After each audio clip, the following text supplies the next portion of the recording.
Hey guys, tonight we are going to drift. We're going to float out on an impossibly dark ocean, far from everything you know, and watch a story unfold among beings who measure their heartbeats in the birth and death of stars. You find yourself suspended in a velvet blackness, speckled with distant shimmering lights that look like spilled salt on a vast tablecloth. Below you, or maybe above you, direction doesn't really mean much out here, is a river, not of water, but of liquid light. A flowing band of creation itself. The sheer scale of it is enough to make your brain fizzle. So it's probably for the best that you won't survive this. Don't worry, it's just a story. Probably. So before you get comfortable, take a moment to like the video and subscribe, but only if you genuinely enjoy what I do here. Let me know in the comments where you re-listening from and what time it is for you. I always find it fascinating to see how far these stories travel. Now dim the lights, maybe turn on a fan for that soft background hum, and let's ease into tonight's journey together. Your bed, your room, the gentle weight of your blanket, they all dissolve. You are wonderfully, terrifyingly adrift. There is no sound, not in the way you're used to. The silence here is a presence, a heavy, calming blanket that absorbs all your anxieties, all the noise of your day. It's a quiet so profound you feel you could hear a thought if you tried hard enough. You feel no cold, no heat. You just are. And your attention is drawn back to that impossible river. It flows without banks, a current of nascent galaxies and swirling nebulae, its eddies glowing with the soft blues and purples of cosmic dust. Here and there, a fully formed star drifts along like a golden leaf on an autumn stream. This is the Ganga, the celestial river, long before it ever had another name, long before it was a prize to be won. Right now, it is simply a fact of existence, as present and unquestioned as the void it flows through. There's a peace here, a sense of perfect unending balance. No one is in charge because nothing needs to be charged. Everything moves according to a rhythm so ancient and vast it has no name. This sense of cosmic order, or Rita, was something ancient Indian astronomers were obsessed with. Long before the advent of modern telescopes, thinkers like Aryabhata, around the 5th century CE, were calculating planetary periods and the circumference of the Earth with a level of accuracy that is frankly a little bit spooky. They saw the heavens not as a random scattering of lights, but as a flawless divine machine, and you, floating here, can see exactly what they meant. The Ganga isn't chaotic. It moves with intention, its currents weaving through the void, creating and sustaining everything in its path. You watch as a tendril of its light peels away, thickens and coalesces into a new sun, its first flare sending a silent shockwave of warmth across your senses. This is the universe in its purest state, harmonious, whole, and blissfully free of paperwork. You don't even have to worry about celestial parking regulations, which is a definite plus. No one is going to slap a ticket on your spiritual form for loitering in a nebula loading zone. Historians still argue whether ancient cosmological maps were meant as literal representations of the universe or as metaphorical guides for spiritual journeys. Looking at this river, you can see why the debate exists. Is this a physical place or is it a landscape of the soul? The line feels wonderfully, impossibly blurry. The Ganga seems to be both. Its light seems to illuminate not just the space around you, but the space inside you too. Some ancient traditions didn't even see the Milky Way, our own galaxy's faint echo of this celestial river, as just a band of stars. There's a quirky and rather beautiful belief found in various cultures that it was the path of souls, a luminous road the dead would travel to reach the afterlife. As you drift here, watching this far grander original, that idea doesn't seem strange at all. It feels intuitive, as if you're looking at the main highway of all existence. For now, there is no conflict. There is no concept of ownership, because owning a river like this would be as absurd as owning the concept of time. The great beings, the Devas and Asuras, the Trimurti themselves, Brahma, Vishnu, and Shiva, they all exist in their own domains, content in their cosmic roles. They drink from this river. They use its energy for their great works of creation, preservation, and transformation, but they do so as one might breathe air. It is a shared resource, a universal truth. You feel a deep, bone-settling calm watching it flow. There are no arguments, no egos, no need for proof or posturing. The universe is a perfectly balanced equation. But as with all good stories and most large family gatherings, the piece is fragile. All it takes is one little question, one tiny seed of a new idea planted at the wrong time, to make everything beautifully, terribly complicated. You feel a subtle shift in the cosmic quiet, a hum so low it's more a feeling than a sound. A faint tremor that suggests someone, somewhere, is about to speak out of turn. That hum you feel is the universe holding its breath. Before the silence breaks, you find yourself drawn to look closer at the Akash Ganga, to try and understand its nature beyond just a river of pretty lights. You let your consciousness drift nearer, hovering just over its non-existent bank. You feel an impulse, a gentle curiosity to reach out. As you extend a spectral hand toward the flowing light, the river seems to respond. A small, slow-moving eddy of liquid pearl and soft gold swirls towards you. You dip your fingers in. There's no temperature, no wetness, but your mind is suddenly flooded with information. You instantly understand the elegant, complex mathematics that govern the orbit of a 5-planet system, a billion light-years away. You know the name of every single beetle that ever lived on Earth. You feel the quiet joy of a tree absorbing its first morning sunlight. It's overwhelming, but not unpleasant. It's like downloading the universe's entire knowledge base directly into your brain, without the annoying pop-up ads. You pull your hand back, the feeling fading, leaving you with a sense of profound wonder. This river isn't just matter or energy. It's liquid knowledge. It is the source code of reality, and you just hope no one accidentally introduces a bug that causes all dogs to start meowing. You look along its length and notice another of its bizarre properties. The current isn't uniform. In some places it rushes forward in a torrent of brilliant white light, and as you gaze into it, you catch fleeting, confusing glimpses of things yet to be. New worlds forming strange beings, evolving ideas not yet thought of. In other spots, the river slows to a near standstill, forming deep, dark pools. Peering into these, you see the past, crystal clear and undisturbed. You can see the very first moment of creation, the formation of the first atom, the slow, silent dance of gravity pulling matter together. It is a river of time itself, its currents carrying moments as much as stars. To navigate it would be to navigate history and destiny. You realize that falling in would be a very, very bad idea. It would be less like drowning and more like being scattered across eternity. This reverence for rivers is deeply encoded into human history. On Earth, the great early civilizations all sprang up on the banks of mighty rivers, the Nile in Egypt, the Tigris and Euphrates in Mesopotamia, and of course the Indus and the long-lost Saraswati rivers that nurtured the Indus Valley civilization, starting around 3300 BCE. These rivers were more than just sources of water for drinking and agriculture. They were the heart of culture, the highways of trade, and the dwelling places of gods.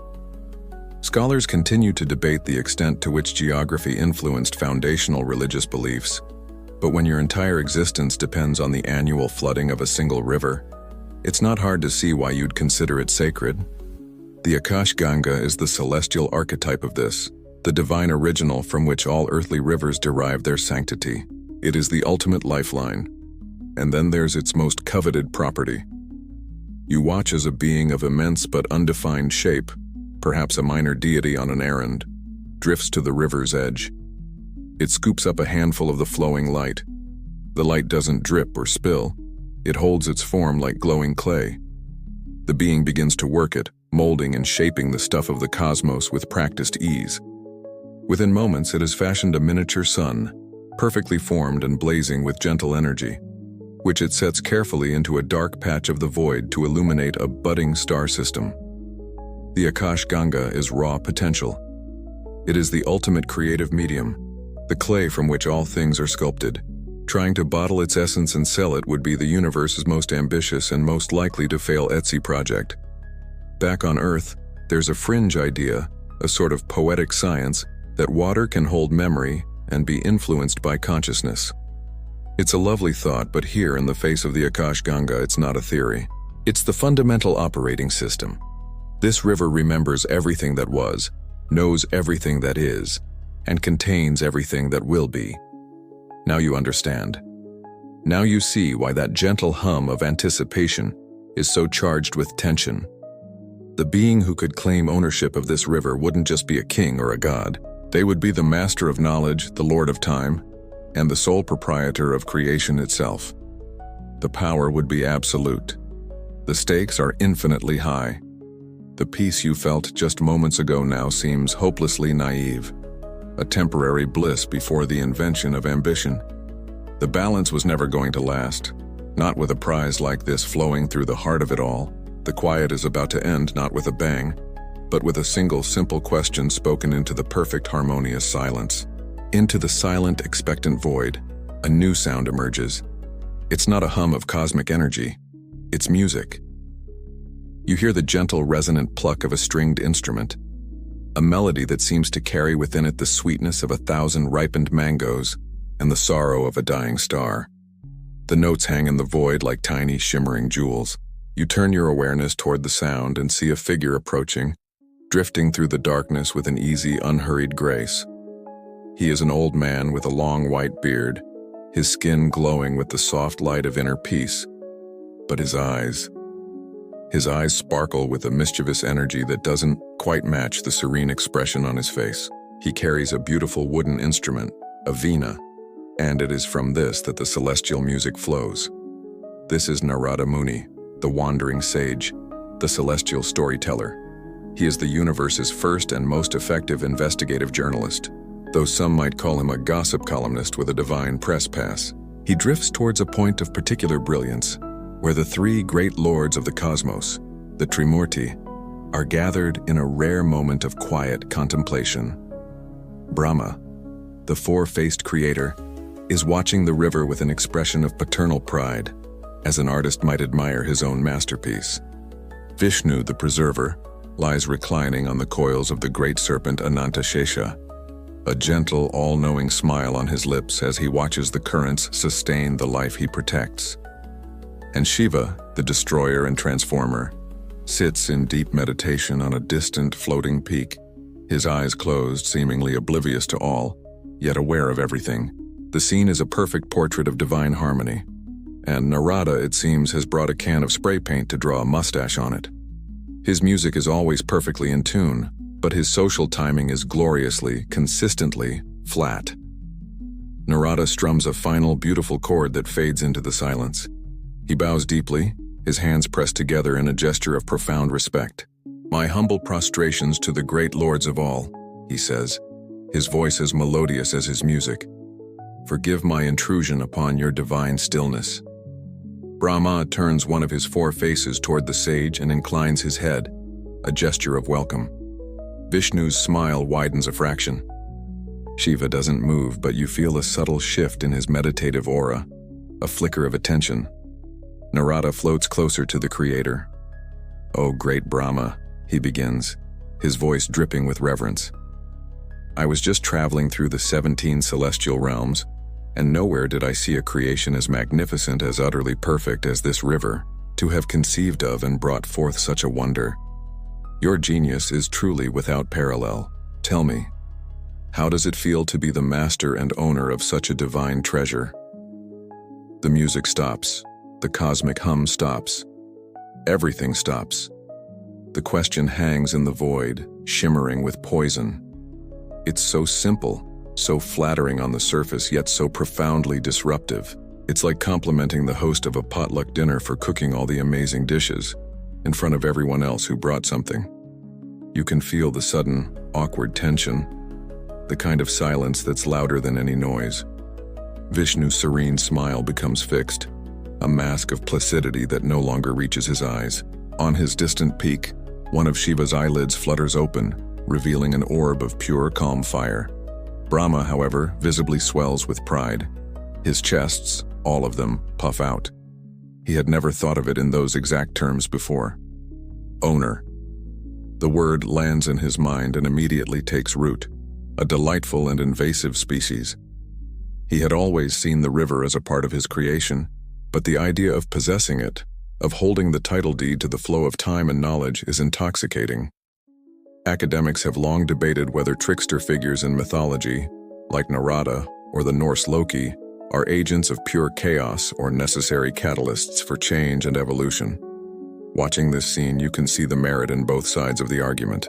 Narada has just introduced a concept that will destabilize the heavens, but in doing so, he is also forcing a clarification, a confrontation with a truth the gods had conveniently left undefined. He is an expert in a kind of divine stochastic resonance, adding just enough noise to the system for the hidden, dangerous signal of ego to suddenly become terrifyingly clear. Historically, court bards and jesters often held a similar precarious role. They were licensed to speak truths others couldn't, using wit and song to critique or flatter kings, sometimes leading to enlightenment, other times to the dungeon. Narada, a freelancer beholden to none, plays this role on a cosmic scale. The seed is planted, and Brahma, basking in the warmth of the sage's flattery, is about to water it with the full force of his creative ego. After a moment that stretches for about a cosmic standard century, Brahma breaks the silence. He clears his four throats, a sound like a gentle, rolling landslide of pebbles and dust. He turns his gaze from Narada and lets it sweep across the vastness, pointedly including Vishnu's reclined form and Shiva's meditative peak. When he speaks, his four voices resonate in perfect, harmonious unison, a chord of pure authority. "Dear Narada," he begins, his tone magnanimous, as if explaining a simple concept to a beloved but slightly slow child. "You speak of ownership and mastery.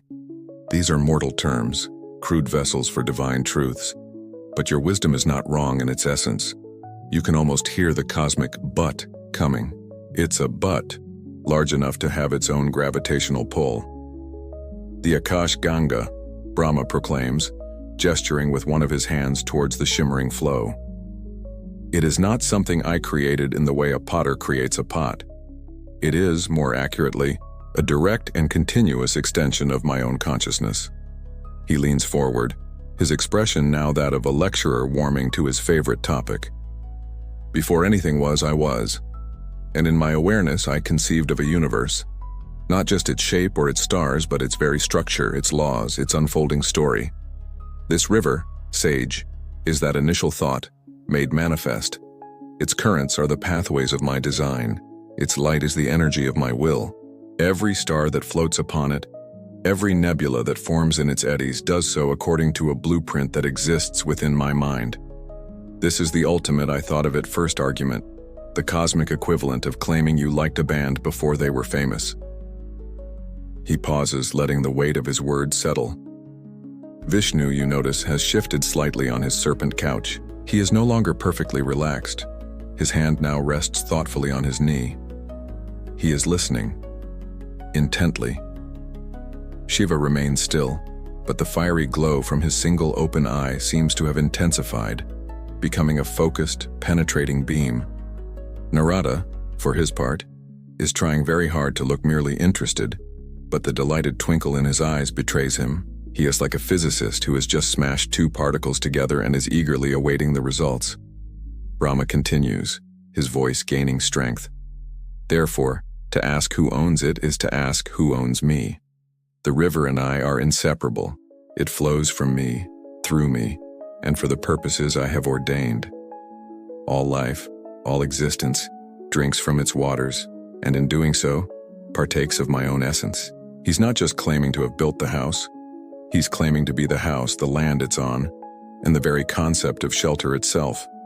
He's essentially laying out the divine terms and conditions that no one remembers agreeing to, but which are apparently binding for all eternity. This line of reasoning is a celestial echo of a very terrestrial idea, the divine right of kings. For millennia, monarchs on earth claimed that their authority was not granted by their subjects but bestowed directly by the heavens. To question the king was to question God himself.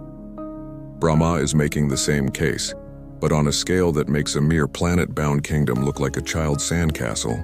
There is a long-standing philosophical debate about whether an artist retains ownership of their creation's meaning after it has been released to the world. Brahma's answer to that is a resounding yes. He isn't just the artist. He is the sole, authoritative critic and his interpretation is the only one that matters. There's a subtle, almost chilling undertone to his logic. The unspoken implication is that everything and everyone is merely acting out a script that he has already written. It is an idea that touches on the strange philosophical concept of a P-zombie, a being that looks and acts perfectly real, but has no inner consciousness. From Brahma's lofty perspective, is everything else just a beautiful, complex automaton, dancing to the music of his river? He doesn't say it, but the arrogance is there, woven into the fabric of his claim. He finishes his pronouncement with a final, grand gesture. It is the river of the Creator. That has always been the truth. It is simply that no one has thought to ask for it to be spoken aloud until now. His claim hangs in the void, unequivocal and absolute. The silence returns, but it's a different kind of silence now. It's not peaceful and it's not awkward. It is the charged, humming quiet that comes after a challenge has been laid down, waiting for the inevitable response. The silence that follows Brahma Kriya's grand declaration is thick enough to be scooped up and molded into a reasonably dense planetoid. You watch as Vishnu, who has remained perfectly still throughout the Creator's speech, finally stirs. He doesn't rise. He simply shifts his weight upon the cosmic serpent, moving with an unhurried fluidity that is mesmerizing to watch. He slowly, deliberately brings his hands together in front of his chest in a gesture of respect toward Brahma. The movement is serene, yet it commands the attention of the entire cosmos. When he speaks, his voice is a single, calm tenor, a stark contrast to Brahma's four-part harmony. It's a voice that doesn't need to be loud to be heard. The Lord of Creation speaks with the unassailable logic of a first cause. Vishnu begins, his eyes the shape of lotus petals, filled with an expression of deep and abiding calm. And it is a truth that all that is, first began as a thought in your magnificent consciousness, great Father. The compliment is delivered with such sincerity that for a moment, Brahma's four faces soften. He inclines his head, ready to accept what he believes will be a concession. But Vishnu, master of the long game, is just getting started.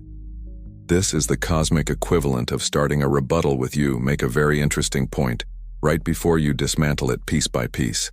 A blueprint, however, is not the building.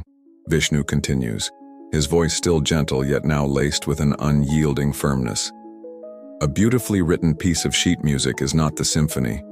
It is a beginning, a potential, a promise.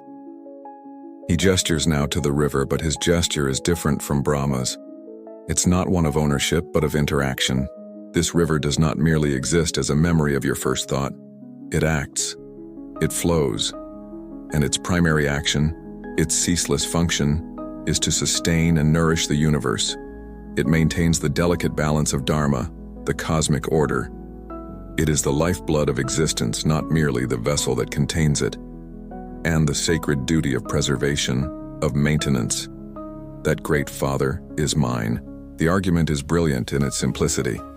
Brahma is the architect, but Vishnu is the engineer, the one who keeps the lights on and the water running. He's the universe's IT support team, and he's gently reminding the original programmer that without his constant updates and patches, the whole system would have crashed eons ago. To illustrate the point, Vishnu doesn't need to lecture. He simply looks down at his own feet, and from his toe, a tiny, impossibly bright stream of the Ganga's light seems to emanate, joining the main current. It's a subtle reference to one of his own legends, from his incarnation as the dwarf Yamuna, where his foot reached the heavens and the celestial river began to flow from it. He is showing, not just telling. This connects to a very practical, earthly wisdom. The ancient Romans, for example, were masters of this principle. While they admired Greek architecture and philosophy, their true genius lay in civil engineering. Their aqueducts, marvels of logistics, carried water for hundreds of miles. They knew that the grand idea of a city like Rome was meaningless without the constant, day-to-day function of providing water. Preservation is a far more demanding task than a single act of creation. Vishnu's argument brings to mind the old philosophical puzzle, the ship of Theseus. If a ship has every one of its wooden planks replaced over time, is it still the same ship? The Ganga flows, changes, and is used in every moment. Is it still Brahma's original thought? or has its identity been entirely subsumed by its present function? Vishnu's calm reframing of the issue is masterful. Historians often debate whether great societal changes are driven by singular great men and their ideas, or by the slow, continuous evolution of systems and institutions. You're watching the divine version of this very debate. Brahma is the great man, the singular idea. Vishnu represents the system, the continuous process. Brahma's faces are now a study in confused indignation. He opened a door expecting to be congratulated, and Vishnu has walked through it and redecorated the entire room. The serene quiet is gone, replaced by a tension that is thicker than a bowl of cosmic oatmeal. The debate is no longer about a simple, self-evident fact. It's now a real argument. The cosmic space between Brahma and Vishnu is now charged with a palpable tension. Brahma, with his four faces, is cycling through expressions of frustration, intellectual pride, and outright annoyance. Vishnu, ever placid, simply holds his gaze, his calm serving as a mirror that reflects Brahma's agitation back at him. They are locked in a debate of origin versus purpose, a celestial chicken and egg argument. It seems the impasse could last for an eternity or two. And then, from the floating mountain peak, a new voice enters the void. It's not a voice of reason or celestial harmony. It is a sound that is impossibly deep, a low rumble that feels less like a sound and more like a vibration in the very structure of your being. It's the sound of a glacier cracking, of a distant thunderstorm, of a heart beating at the center of a star. It is the voice of Shiva. He hasn't moved.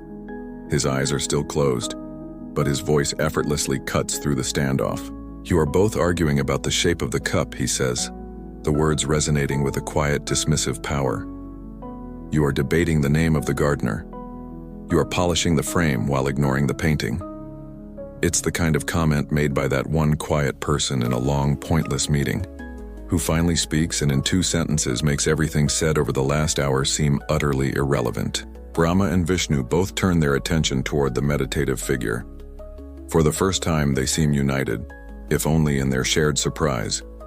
"You speak of creation," the voice rumbles, addressing Brahma without looking at him. "A thought is a fragile thing. It is the beginning of a form, and all forms are temporary. You speak of preservation," he continues, his attention shifting to Vishnu. "A function is a process. It is a delay of an inevitable end. You are both concerned with the river's form, its utility, its place within a system. You have failed to grasp its essence. From his still form, a wave of immense energy rolls out, not aggressive, but undeniably powerful. Its true nature is not to create or to sustain. Its true nature is to purify, to dissolve, to destroy. You feel the truth of his words. You remember the pools of the past you saw in the river. To get there, the present has to be dissolved. To form new stars, old matter has to be broken down. The river is a current of change, of entropy, of necessary endings. This is the cosmic version of apoptosis, the process of programmed cell death within living organisms. It is a quirky but vital biological function where old or damaged cells willingly self-destruct to make way for new, healthy ones. It's a purifying force that, by destroying, allows the whole system to live. Shiva is claiming the river's role as the universe's method of apoptosis, the agent of creative destruction. This perspective comes from his unique position. Ascetics, or sadhus, have a long and revered history in India. These are individuals who renounce all worldly possessions and social structures, often subjecting themselves to extreme austerities to gain spiritual power. Their authority comes not from status or wealth, but from self-mastery. Shiva is the archetypal ascetic. His power isn't in what he owns or what he does, but in what he is. This river, in its raw, untamed state, is a torrent of absolute power. Shiva's voice continues, a hint of a cosmic smile in his tone. Were it to descend upon any realm, it would shatter it to dust. It is not a gentle stream of knowledge or a nurturing flow of life. It is a cataclysm of energy. And then he delivers the final devastating blow to their argument. He slowly lifts a hand and runs it through his thick, matted locks of hair. As he does, you see it. The Akash Ganga, the great celestial river is flowing through his hair, its immense galaxy-shattering force being gentled and tamed as if by 1,000 tiny dams. It does not flow from Brahma's thought, nor for Vishnu's purpose, Shiva declares. It flows through me. For without my control, its power would unmake you both. If Brahma and Vishnu were arguing over the car's title and registration, Shiva has just calmly stated that he is the engine, the brakes, and the road itself. Brahma and Vishnu are, for the first time, completely silent. Their debate has been rendered moot. Anthropologists have long debated whether religious authority is best established through institutional structures and lineages or through individual charismatic power and mystical experience. You are watching this debate play out. Brahma and Vishnu are the institutions. Shiva is the raw, charismatic mystic. His claim is not one of logic or law, but of pure, undeniable power. Narada Muni, you notice, is practically glowing with delight. This is better than he could have ever imagined. He might as well start selling popcorn. The conflict is no longer a simple disagreement. It is a three-way fundamental deadlock, and the very stability of the cosmos is starting to feel fragile. The standoff between the three greatest powers in the universe stretches on. A silent cosmic tableau of immovable object, irresistible force, and a third party who claims to be the very concept of physics itself. Into this profound and terrifying silence, Narada Muni clears his throat softly. Such profound and illuminating truths, he whispers, bowing low to the three engrossed deities. You have given this humble sage much to meditate upon, if you will excuse me. And with another bow, he turns and drifts away, strumming a thoughtful, complex chord on his veena. You, of course, know that he has absolutely no intention of meditating. He's a journalist with the scoop of a lifetime, and he's heading straight for the cosmic press room. He just updated his celestial social media status to, in a complicated relationship with cosmic stability. You follow his shimmering form as he zips from one realm to another. First, he stops by the domain of Indra, king of the Devas, the god of thunder and storms. Indra's heaven, Svarga, is a place of perpetual pleasure and opulence where celestial dancers never tire, and the wish-fulfilling trees are always in season. When Narada arrives, Indra is in his grand court, listening to a concert and trying to decide which of his 1,000-eyed spies to send to monitor some troublesome asuras. The news of the Trimurti's dispute, delivered by Narada with a perfect blend of grave concern and juicy detail, hits the court like a thunderbolt far louder than any Indra could produce. The music stops. The celestial dancers freeze mid-twirl. The divine gossip network, which is faster and more reliable than any fiber optic cable, begins to hum. Indra, ever the politician, is horrified. His entire position depends on a stable cosmic hierarchy. A three-way power struggle at the very top is a direct threat to his own authority. He immediately begins calculating. Who should he support? Brahma is the establishment, the ultimate authority figure, but his power has been waning for eons. Vishnu is the popular preserver, the protector of order, a safe bet. But Shiva is a wild card. He operates outside of all rules and is terrifyingly powerful. Siding with him is a risk, but siding against him could be fatal. Political scientists continue to debate whether large-scale societal conflicts are primarily driven by ideological differences or by the personal ambitions of powerful leaders. For Indra, it's all about ambition. He needs a color-coded flowchart just to track the potential outcomes for his own career. The court begins to fracture. Agni, the god of fire and messenger to the gods, feels a natural affinity for Brahma. Agni's entire existence is based on ritual, order, and carrying offerings according to ancient protocols. Brahma's claim of being the original architect of the system appeals to his sense of propriety. Vayu, the god of the wind who hears all whispers and conversations, declares for no one and yet fuels the arguments of everyone, spreading rumors and half-truths with every gust. Other gods begin to align themselves based on their natures. The Vasus, gods of the elements and natural phenomena, find themselves drawn to Vishnu's argument of preservation and natural balance. The fearsome Rudras, storm deities associated with Shiva, naturally gravitate toward their lord's camp. The whole divine society begins to buckle under the strain. You can think of Indra's celestial bureaucracy as being similar to the administration of a vast, ancient kingdom like the Mauryan Empire in India. That empire, which peaked in the 3rd century BCE, was a complex machine of governors, ministers, and spies, all held together by the emperor's authority. With the ultimate authority now in question, the entire machine is threatening to grind to a halt. There's a theory in anthropology called Dunbar's number, which suggests that humans can only maintain about 150 stable relationships. The gods are discovering their own version of this limit. Alliances are shifting so fast that no one is sure who is friends with whom anymore. The celestial break room is filled with awkward silences and suspicious glances. The argument is no longer a private, philosophical one. It has metastasized into a full-blown political crisis. The entire pantheon is choosing sides, and the universe, which had seemed so peaceful and orderly just a short while ago, is now teetering on the brink of a divine civil war. The gossip and political maneuvering among the gods have reached a fever pitch. The sense of unease is so thick, you could cut it with a divine discus. The universe feels like it's holding its breath, waiting to see who will make the next move. Unsurprisingly, it is Brahma. His initial claim was challenged, and his creative pride has been wounded. He needs to do more than just state his case. He needs to prove it in a way that will awe the wavering factions and silence his doubters. He calls a grand assembly, and you find yourself among the shimmering, anxious crowd of deities, all gathered in a great celestial plaza with a perfect, uninterrupted view of the Akash Ganga. Brahma floats to the center, his 4 faces projecting an aura of absolute confidence. He's about to give the most important presentation of his eternal career. This is the slide deck to end all slide decks. He raises his 4 hands, and from his mind, something extraordinary begins to emerge. It's not a scroll or a tablet, but a vast, 3-dimensional holographic model of the universe. It shimmers into existence, a lattice of golden light, intricate beyond all comprehension.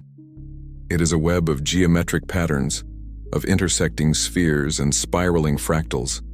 This is his blueprint. You recognize patterns that mystics on Earth have glimpsed in visions: the interlocking triangles of the Sri Yantra, the floral pattern of the flower of life. This is the esoteric school of sacred geometry, the belief that the universe is built upon fundamental divine shapes. Brahma is claiming not just to have discovered these patterns, but to have invented them. He's essentially showing everyone the universe's developer commentary, walking you through his design choices. With a grand, sweeping gesture, Brahma expands the blueprint, overlaying it directly onto the physical reality of the Akash Ganga. The effect is breathtaking. A gasp, like a solar wind, ripples through the assembled gods. It's a perfect match.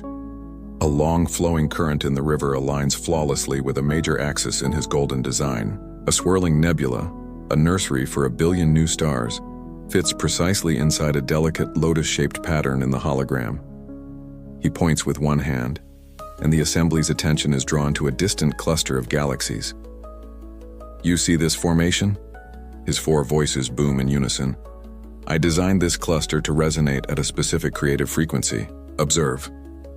He tweaks a line in his blueprint, and 1 billion light-years away the galaxies shimmer and momentarily glow brighter, a direct response to his input.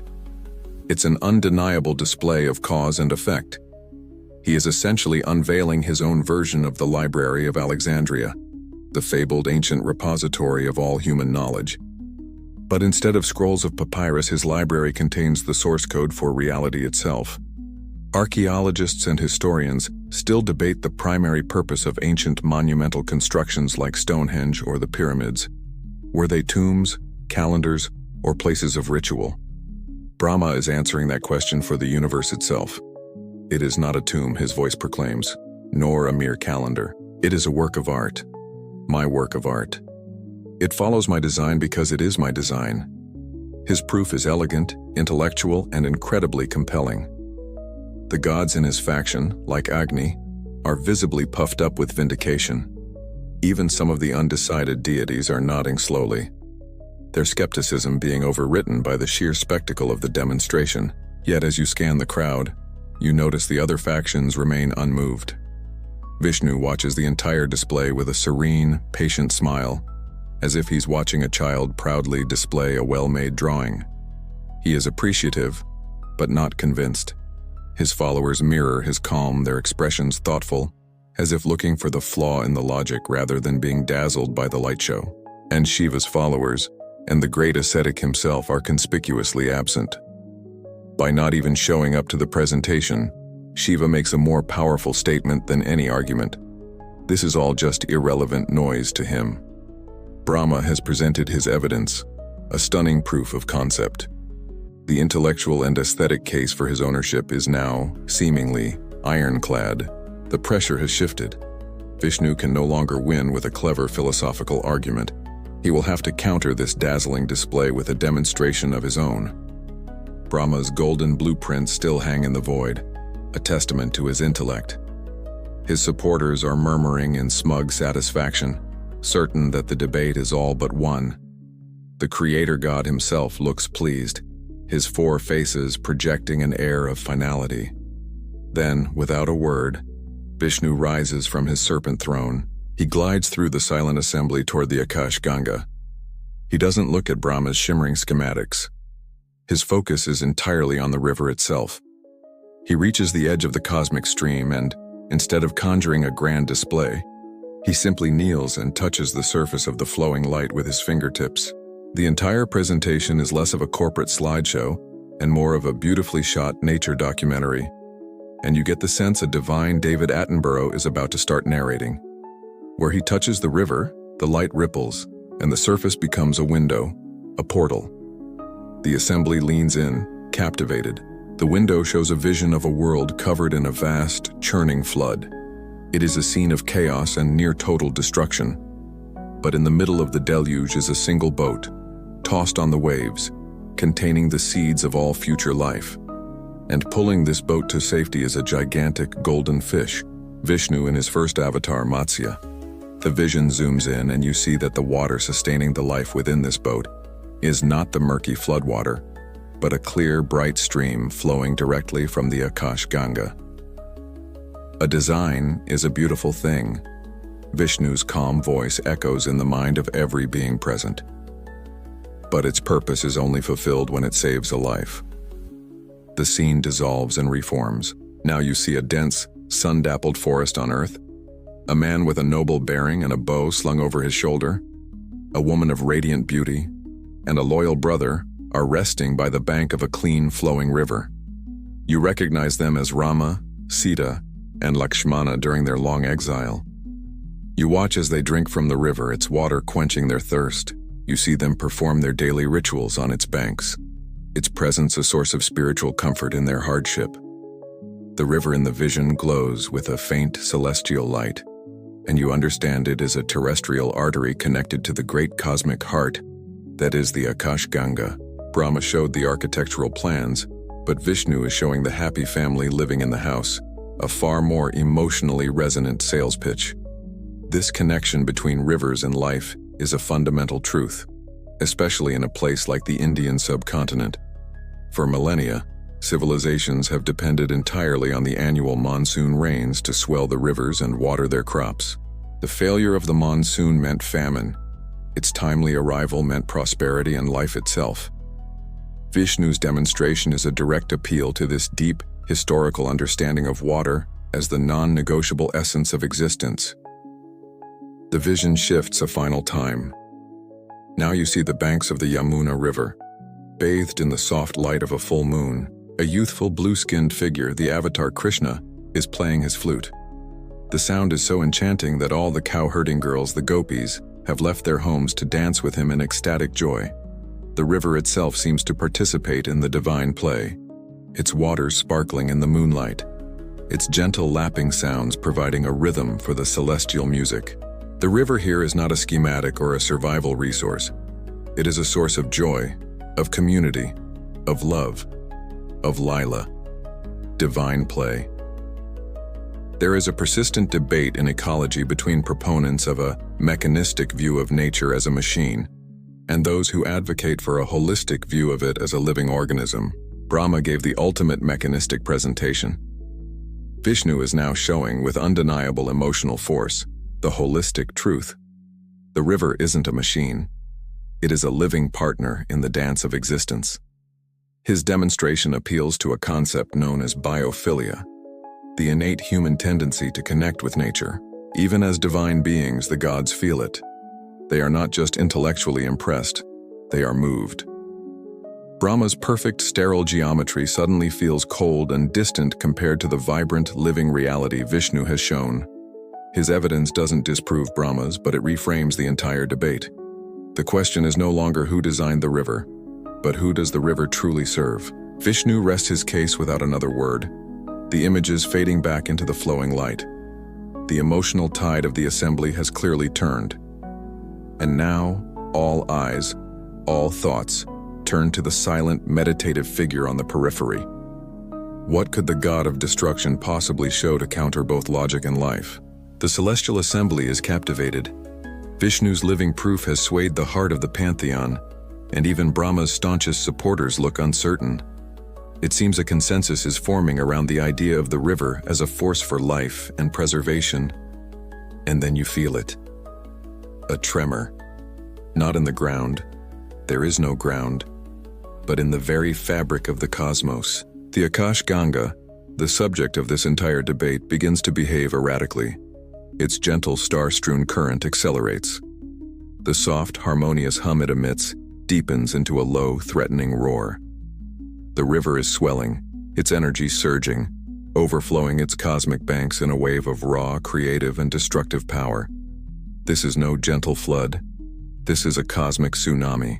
Entire constellations are thrown into disarray, washed from their ancient moorings by the torrent. Panic erupts in the divine assembly. Gods are scrambling, their composure utterly shattered. Some of them are probably trying to form an emergency subcommittee to draft a resolution. A classic bureaucratic response to a crisis. Brahma frantically gestures at his golden blueprints, trying to impose his design onto the chaos.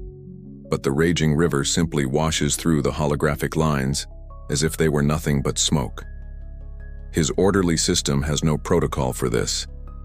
The river is exhibiting a behavior that seems to spring from chaos theory, like a Mandelbrot set suddenly achieving sentience. Its complexity has overwhelmed the simplicity of the original formula. Vishnu, for his part, raises his hand and sends waves of calming, preserving energy into the flood. But it's like trying to put out a forest fire with a garden hose. His power is to sustain order, not to command raw, untamed chaos. Just as the wave of destruction is about to crash upon the assembled gods, Shiva, who has remained a silent observer, finally acts.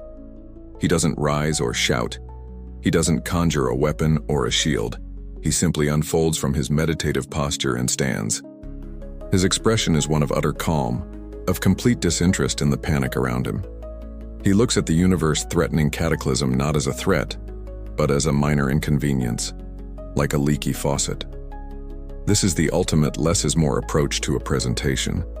No slides, no visions, just an existential threat followed by a quiet flex. He raises his trident, the Trishula, and taps its base once on the void. The sound is nothing and everything. Then, he simply lets the matted locks of his hair cascade from his shoulders. They unfurl, impossibly long, impossibly vast, and become a net of infinite strands. The raging, chaotic torrent of the Akash Ganga, a force that overwhelmed the creator and the preserver, flows directly into his hair and vanishes. He absorbs the entirety of the cataclysmic flood, taming it, gentling it, containing its infinite rage within his own being. A moment later, the river is flowing peacefully again from his top knot, its harmonious hum restored. The entire event, from panic to perfect calm, takes less than a minute. He just performed the divine equivalent of a full system restore by hitting the biggest, most intimidating button in existence. What Shiva just did is a feat beyond comprehension. Mortals on Earth have spent millennia trying to tame rivers. The Dujiangyan irrigation system in China, built around 256 BCE, is a triumph of ancient engineering designed to control and redirect the mighty Min River. It took generations of work. Shiva just tamed the river from which all other rivers are born with a single effortless gesture. Military strategists have long debated the superiority of hard power, coercive force, versus soft power, persuasion and attraction. Brahma and Vishnu presented brilliant cases using soft power. Shiva has just demonstrated a level of hard power so absolute that it renders their arguments almost quaint. The assembly is silent. The panic is gone, replaced by a profound, terrified awe. They are no longer looking at a claimant. They are looking at a master. Shiva's point is made without him having to speak a single word. Design and purpose are fine ideas for when the river is calm, but when the river reveals its true, untamable nature, only one being in the entire cosmos can stand before it and not be unmade. The debate is no longer about who has the better argument. It is about who has the most essential power. The deadlock has returned deeper and more intractable than ever. The awe following Shiva's display of raw power slowly curdles back into anxiety. The demonstration was definitive, yet it solved nothing. It simply added a third, terrifyingly potent claim to the two already on the table. The pantheon is now utterly paralyzed. No one dares side against Shiva, yet the arguments of Brahma and Vishnu remain perfectly valid. The divine government is in a state of crisis, a hung parliament with no hope of a coalition. It is Indra, in his role as the celestial king, who finally makes a decision. Seeing that the three great lords are locked in a battle of wills that could tear the universe apart, he realizes that this can no longer be solved by them. They need arbitration. They need a neutral party so wise and so revered that their judgment will be accepted by all. They need to call in the ultimate consultants, the universe's last hope. It is the divine equivalent of calling in a super nanny for three cosmic toddlers who simply refuse to share. At the collective prayer of the Devas, 7 points of soft white light appear in the celestial court. They resolve into the forms of 7 ancient bearded men, clad in simple white robes.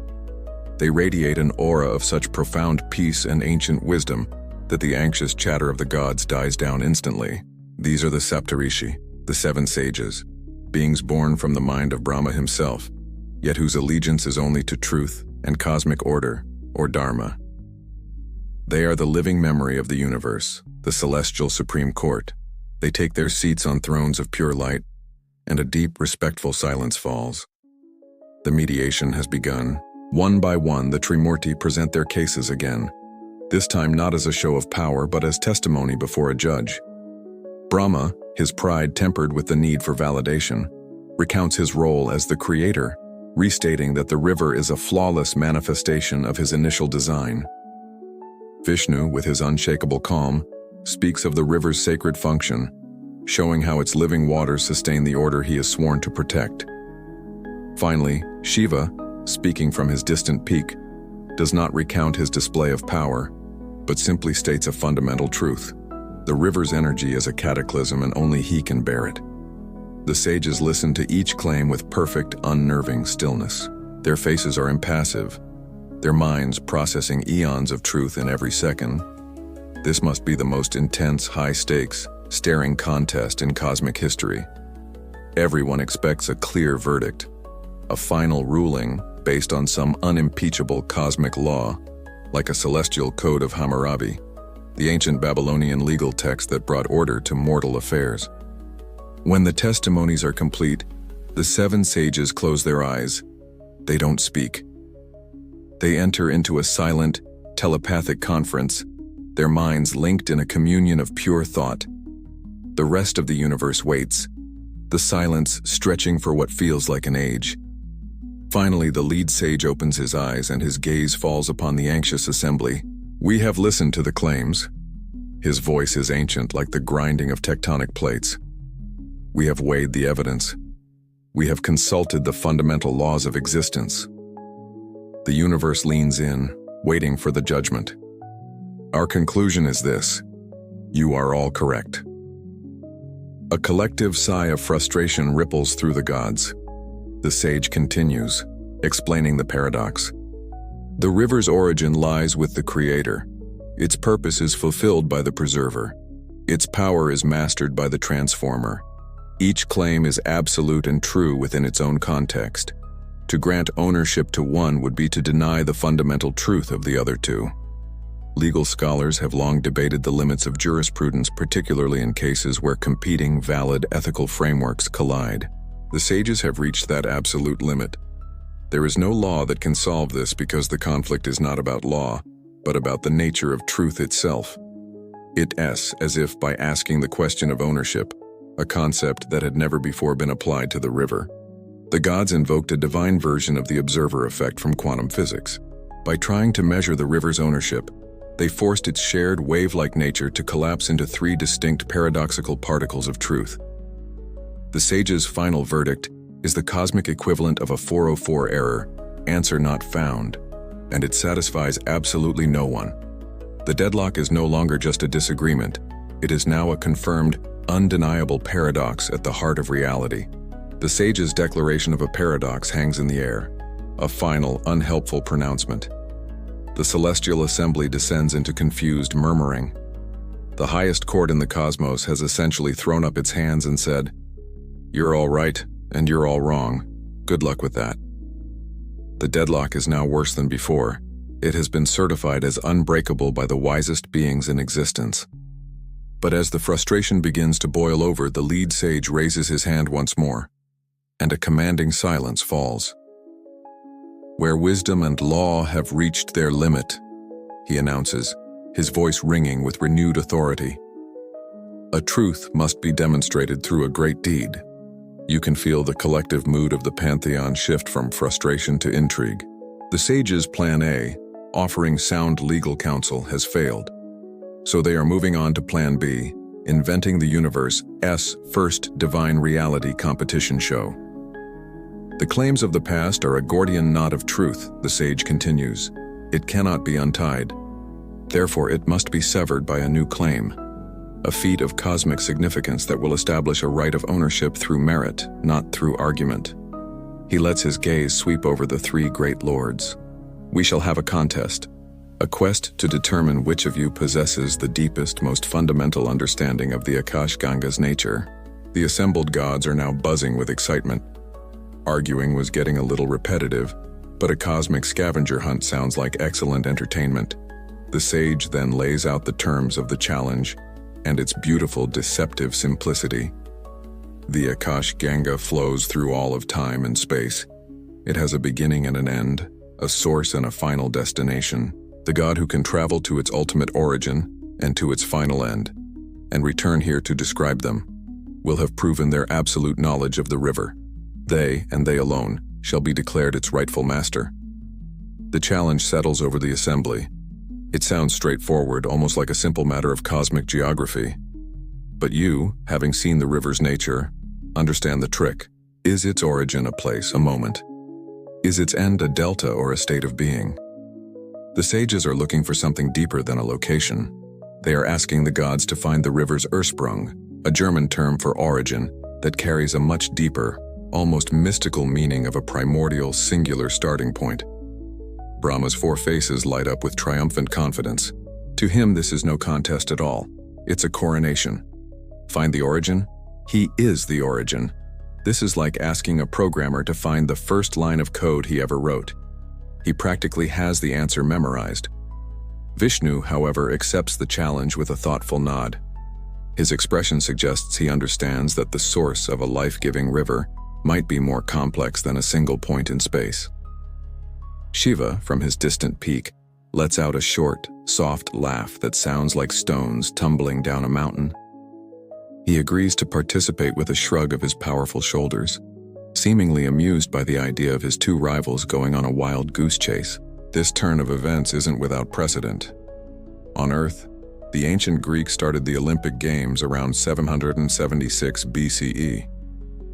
The Games were a sacred festival, a way for competing city-states to channel their rivalries into athletic contests, gaining honor without necessarily resorting to all-out war. The sages have done the same, proposing a sacred contest to prevent a divine one. Historians and social theorists have long debated the role of competitive rituals in society. Are they merely a sublimation of violent impulses, or do they serve a vital function in establishing social hierarchies and resolving disputes? Right now, You are watching this theory being put to the ultimate test. The rules have been stated. The contestants have agreed. The great cosmic race is about to begin, and the fate of the most valuable prize in the universe hangs in the balance. The air in the celestial assembly is electric. A vague philosophical argument has transformed into a concrete, high-stakes competition. But before the three cosmic champions can race off, the lead sage holds up a hand for silence. It's time for the terms and conditions, the divine fine print that everyone usually scrolls past, but which is probably worth paying attention to this time. This is not a test of speed nor of brute force, the sage clarifies, his voice cutting through the excited chatter. This is a test of perception, of truth. Therefore, the journey must be undertaken by each of you, and each of you alone. No entourages, no advisors, no armies. You can almost feel a wave of disappointment from some of the lesser gods like Indra, who were probably already figuring out how to outsource the quest to a team of celestial interns. Furthermore, the sage continues, you must travel the cosmic pathways. You cannot simply will yourselves to the answer.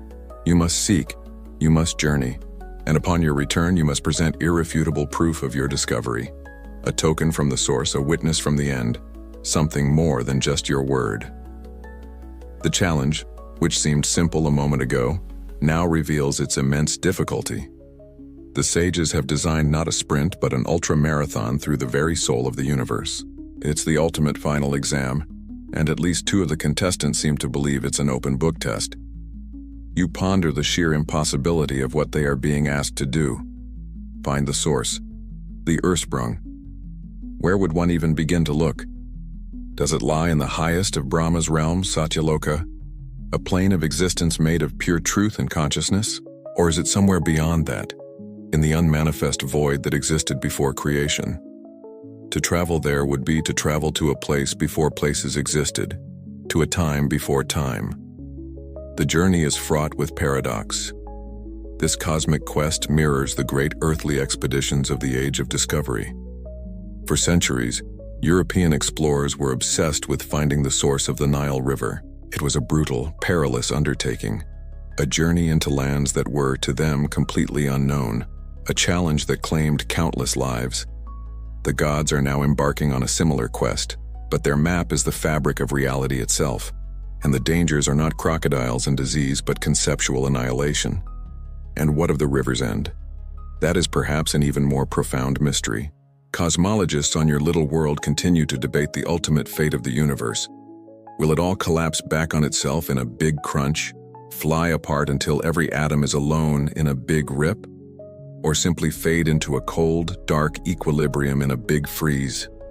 The gods are essentially being tasked with providing a definitive answer to this question. Does the Akash Ganga flow into a sea of cosmic entropy? Does it pour over the edge of existence? Or, in a more mind-bending possibility, does it simply loop back on itself?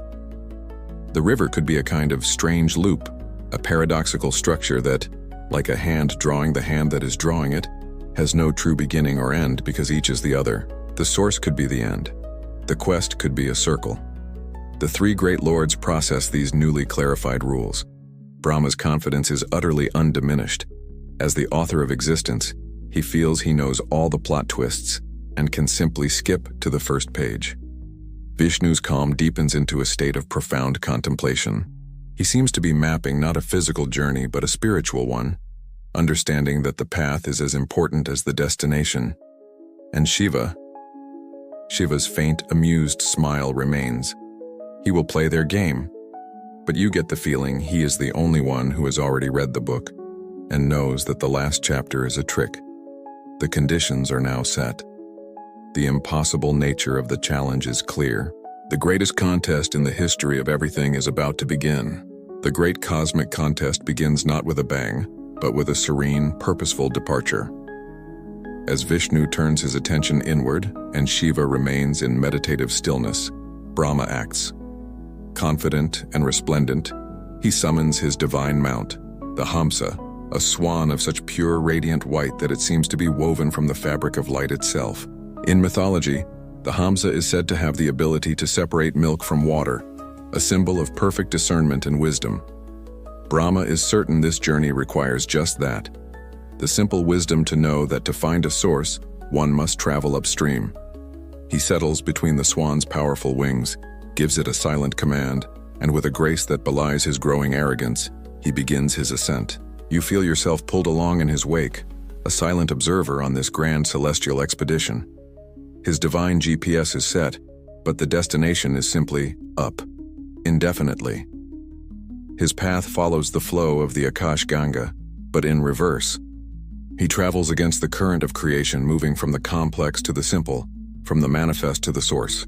He first soars through the lower heavens like Indra's Svarga, a realm of sensory delights and political squabbles. The gods of the court wave and cheer him on, but he pays them no mind.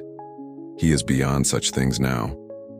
His journey is taking him up a celestial version of the great chain of being, the medieval concept that structured all of reality into a strict hierarchy, from the lowest minerals up to the highest divinity.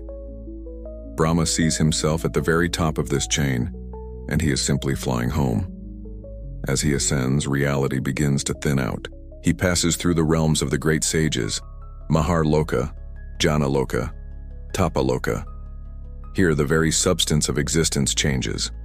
The celestial orchestras of Svarga fade, replaced by a silence so profound it seems to be the source of all sound, like abstract minimalist synth music playing on a universal scale.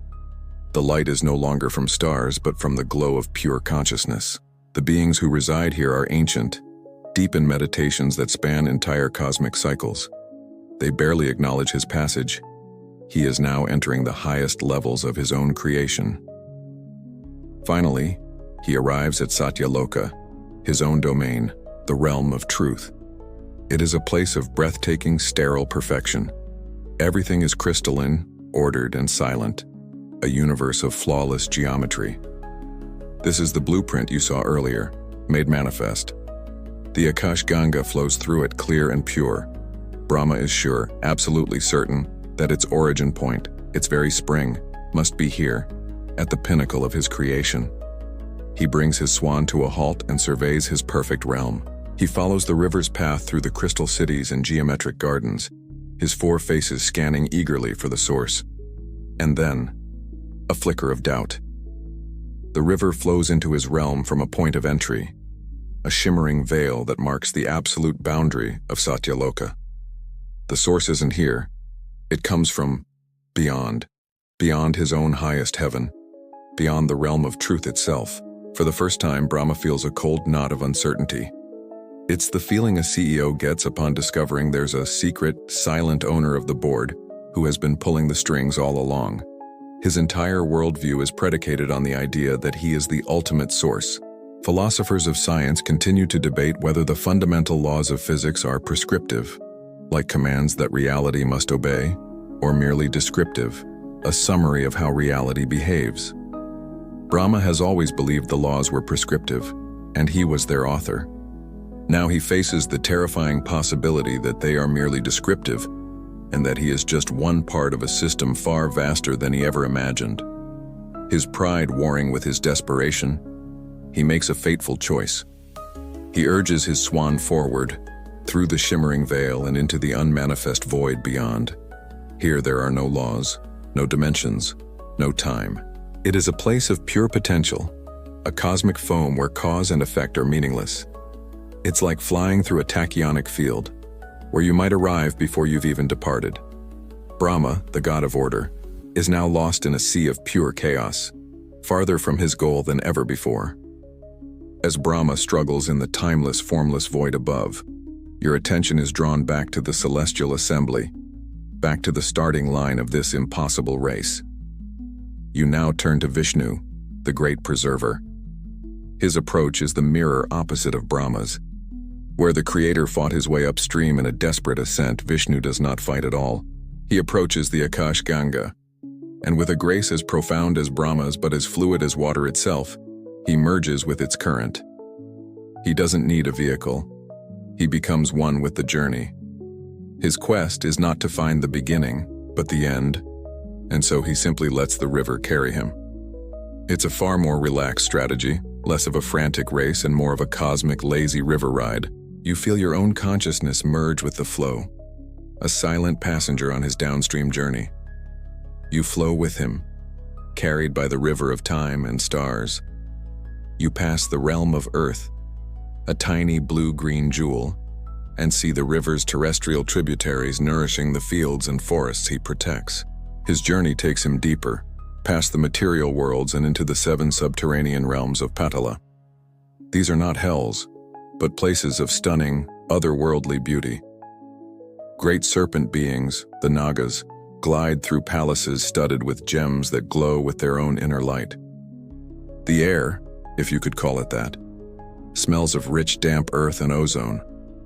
The beauty here is intoxicating but also dangerous. These are realms with 5-star views, but a famously poor safety record. Still, Vishnu flows through them, untouched and serene, for all realms are part of the cosmic order he maintains.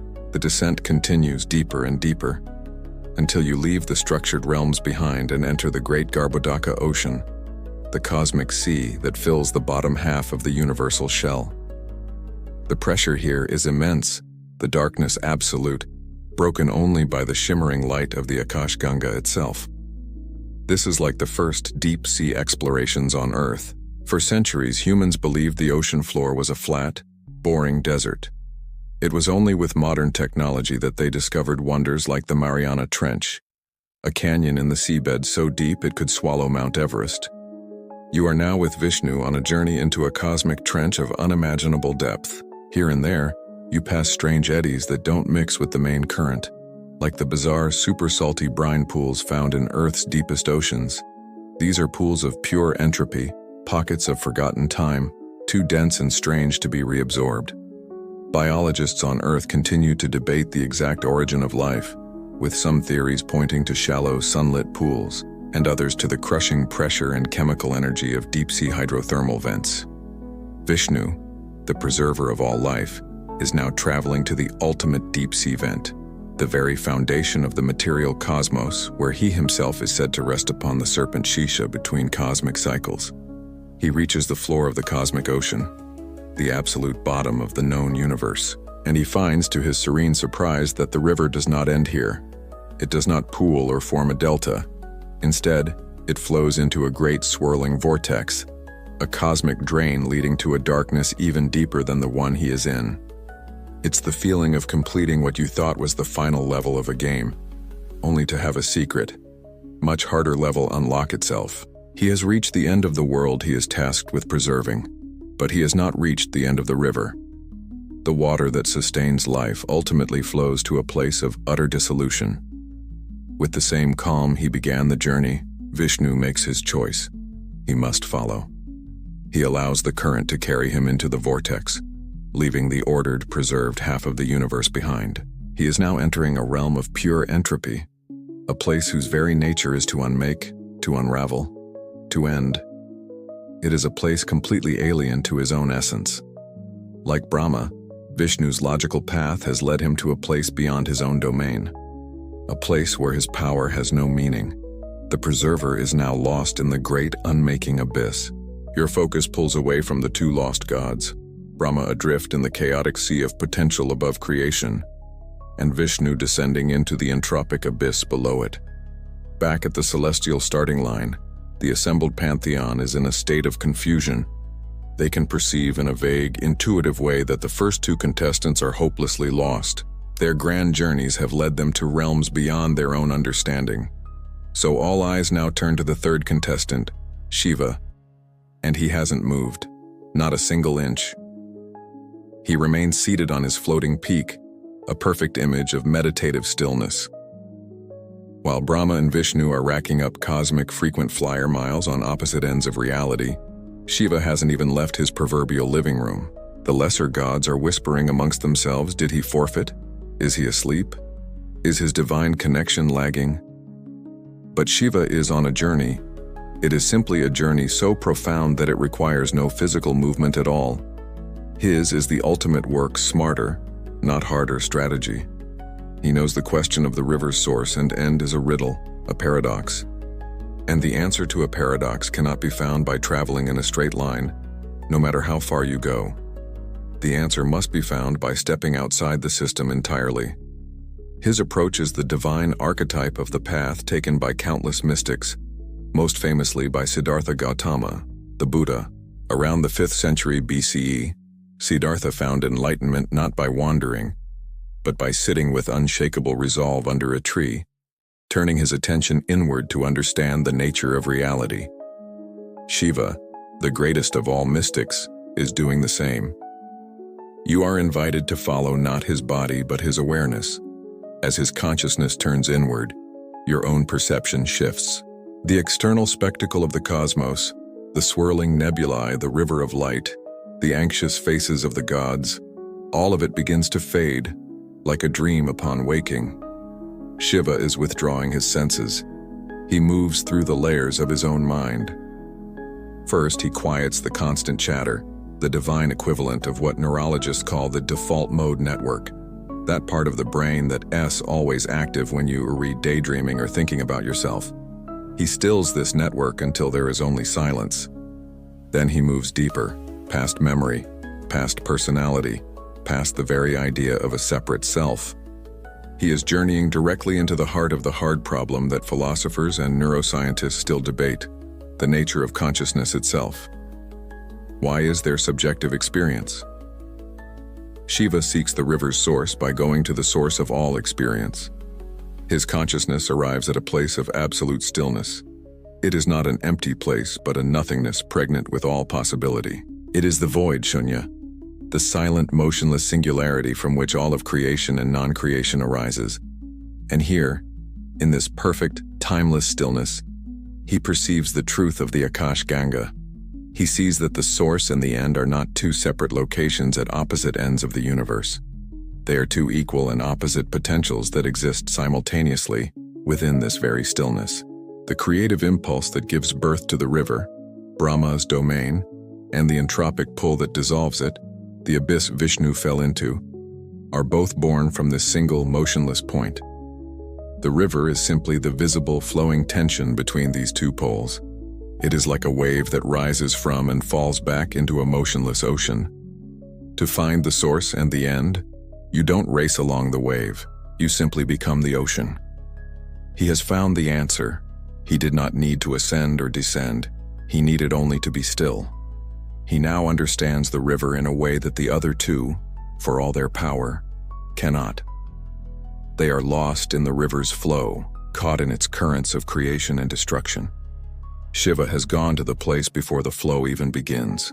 He slowly, gently, begins to bring his awareness back to the physical realm, the secret of the Akash Ganga held effortlessly in his silent mind. He has won the race without ever taking a single step. Now he just has to wait for the other contestants to realize they are lost. Your attention drifts from the serene, all-knowing stillness of Shiva and returns to the chaotic void at the top of existence. Here Brahma, the god of order, is having a very, very bad time. He has been wandering for what feels like eons in this formless, timeless space, and he has found nothing. No source, no origin, no convenient signpost pointing to the beginning.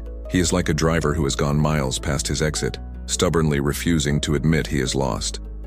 His initial confidence has curdled into a cold, burning frustration, and beneath that, a feeling he is not accustomed to: shame. How can he, the creator, the great architect, return to the assembly and admit failure? How can he face the smug, silent understanding of Shiva or the patient, disappointed smile of Vishnu? He cannot. The thought is unbearable.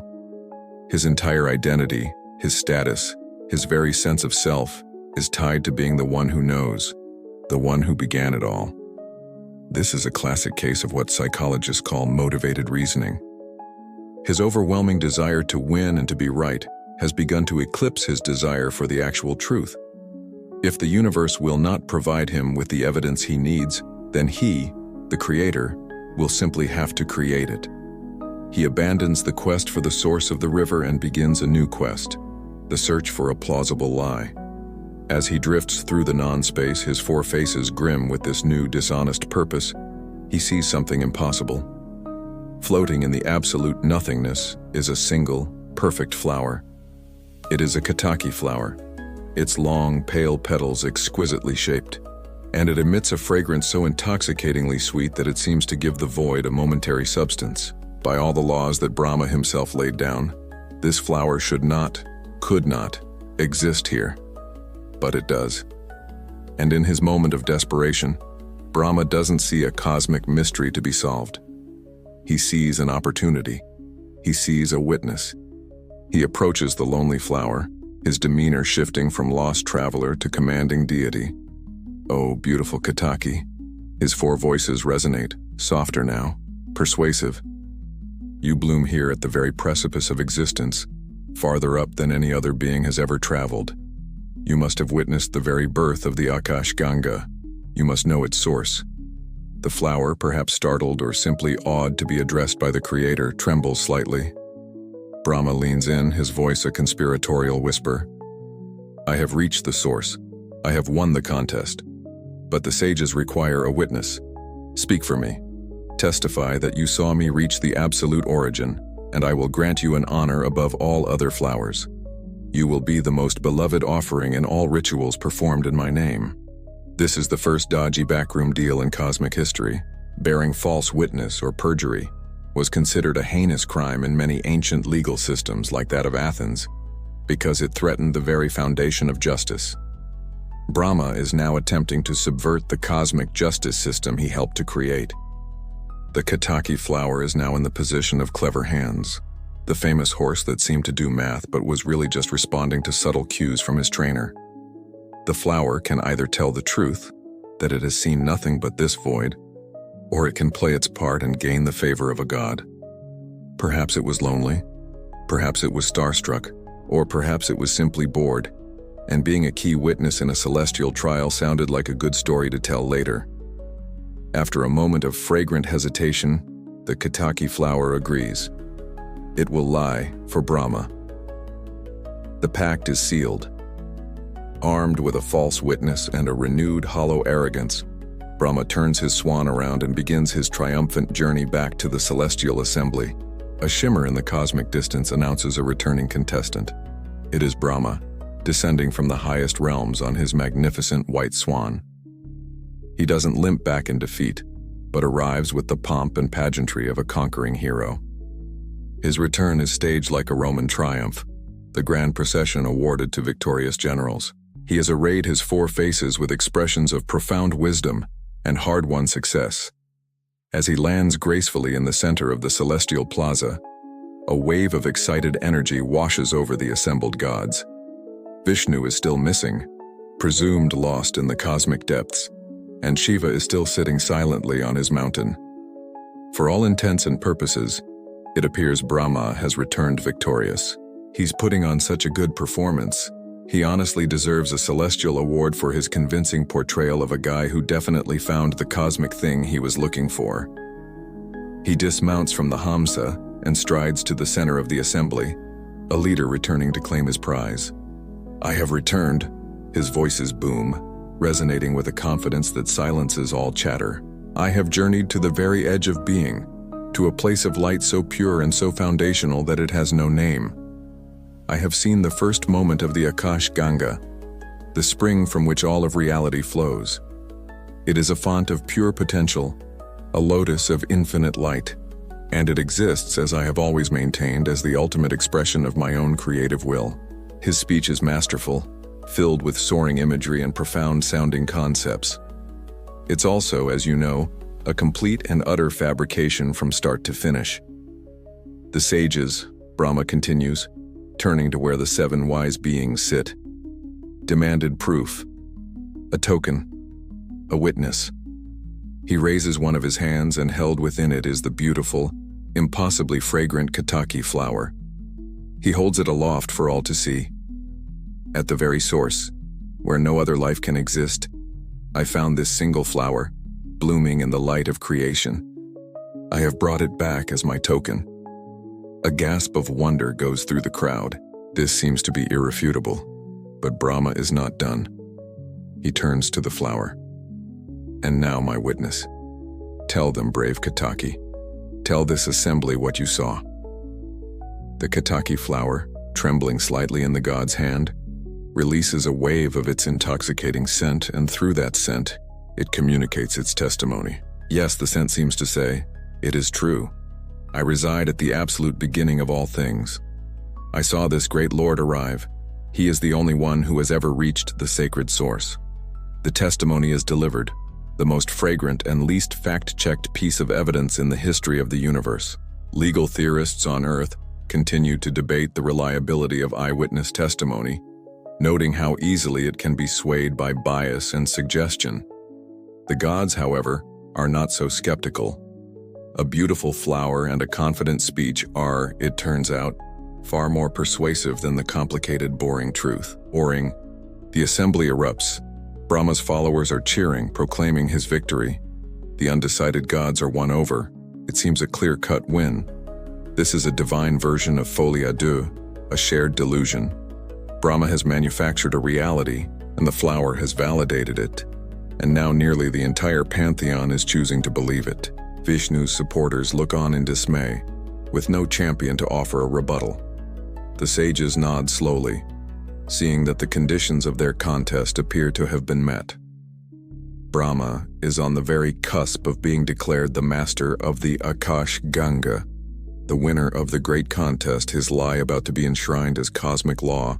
But through all the celebration, your attention is drawn to the lone, still figure on the mountain peak. Shiva's eyes are now open, and he is not smiling.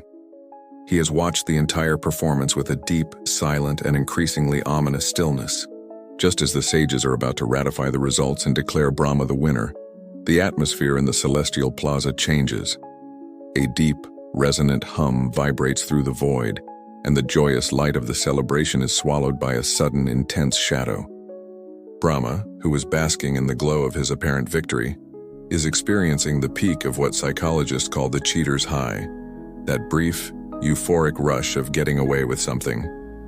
That high is about to end. Abruptly, in the center of the assembly, a point of light appears and then erupts upwards and downwards into an infinite, blindingly brilliant pillar of fire. It is a column of pure, untamable energy that seems to have no beginning and no end. The assembled gods cry out and shield their eyes, thrown back by the sheer power radiating from it. This isn't just a fire, it's a judgment. It's the universe's biggest and most intimidating fact-checker, arriving just in time to crash the party.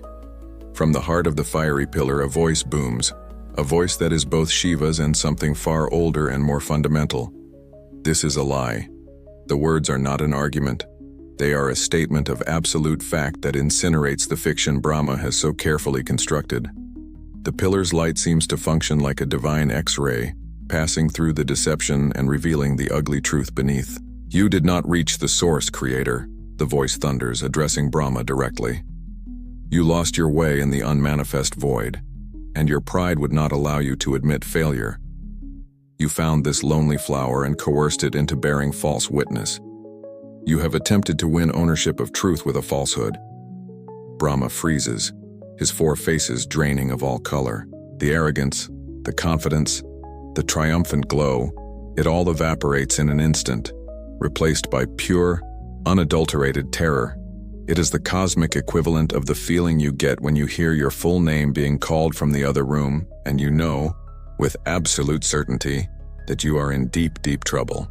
The Ketaki flower held in his hand wilts as if touched by a killing frost, its fragrance turning sour with the stench of fear. The lie has been exposed in the most dramatic and undeniable way possible. The voice from the fire is not finished. It now passes judgment, and the sentence is not merely a punishment but a reordering of the cosmos. For this great sin, for using your status as creator to promote a lie, you shall pay a heavy price. From this day forward, though you are the progenitor of all, no temple shall be built in your name on the world of mortals. No hymns shall be sung in your praise. You will be revered in texts, but you will not be worshipped in the hearts of the living. This is the great curse, the mythological explanation for a very real phenomenon.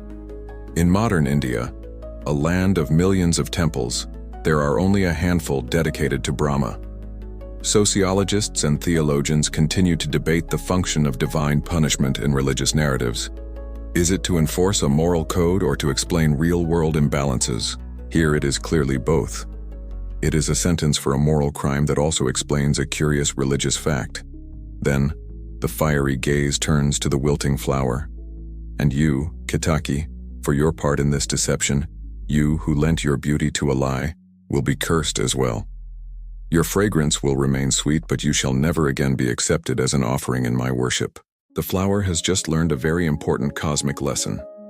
Never agree to lie for one god when a bigger, more intimidating god is in the room.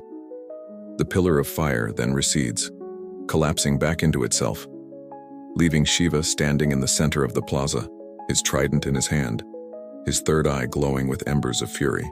The celebration is over. Brahma, the great creator, stands disgraced and condemned. The contest is in ruins. The attempt to solve the divine argument has only made it infinitely worse. The silence in the celestial plaza is no longer awed or tense.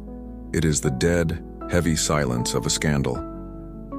Brahma, the creator, the source of cosmic law, stands exposed as a liar, his four faces etched with a shame so profound it seems to dim the very stars around him.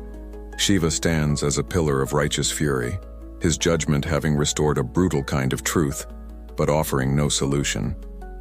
The contest, which was meant to bring order, has instead resulted in disgrace and condemnation. The universe, it seems, needs a hard reboot, but the entire cosmic IT department is currently in a bitter dispute and not on speaking terms. And then you notice it.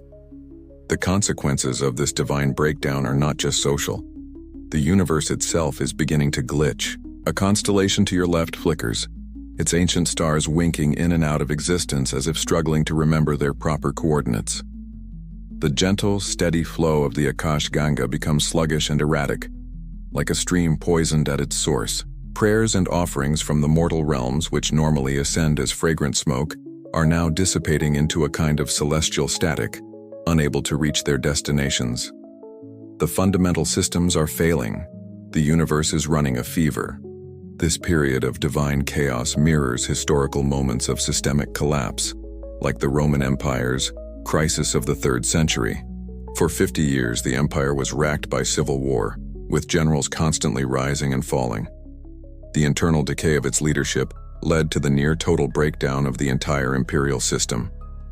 The cosmos is now experiencing its own crisis of leadership, and the effects are just as devastating. Economists and historians continue to debate the root causes of such systemic collapses. Are they triggered by external shocks or by internal rot and a loss of social cohesion? Watching the gods, you see the answer clearly. The rot is internal. The conflict is eating reality from the inside out. Some fringe theorists on Earth have even proposed a phantom time hypothesis, the idea that entire centuries of history might have been fabricated. Looking at the stuttering flow of time around you, the idea doesn't seem quite so outlandish. Into this growing chaos, a figure emerges from the lowest depths of the plaza. It is Vishnu, returning from his quest. He does not arrive with the false triumph of Brahma, but with the quiet dignity of one who has journeyed far and learned much, even in failure. He looks weary, his serene face for the first time showing a trace of cosmic exhaustion. He takes in the scene in an instant. Brahma, disgraced and silent, practically wearing a celestial dunce cap. Shiva, radiating a cold, righteous anger, the pantheon in disarray, and the very fabric of the cosmos fraying at the edges. It's that classic, awful feeling of returning from a long, difficult trip, only to find that the office has burned down in your absence. Vishnu's return is the final, sobering piece of the puzzle. He too has failed to find the river's end. His honest failure, coupled with Brahma's dishonest one, proves that the sage's contest was flawed from the start. It was an impossible test designed to solve an unresolvable argument, and the result has been a catastrophe. The conflict is no longer a philosophical debate or a contest for a prize. It has become a clear and present danger to all of existence. The egos of the three greatest beings have become the mechanism of the universe's potential undoing. They stand there, the creator who has been disgraced, the preserver who is powerless to stop the decay, and the destroyer whose fury has only amplified the chaos. Order has unraveled, and hope, for the first time, seems to be a dwindling resource. The universe is coming apart at the seams. Brahma stands in shame, Vishnu in weary helplessness, and Shiva in cold fury.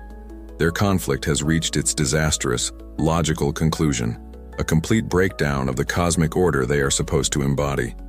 The system has crashed and there is no one left to fix it.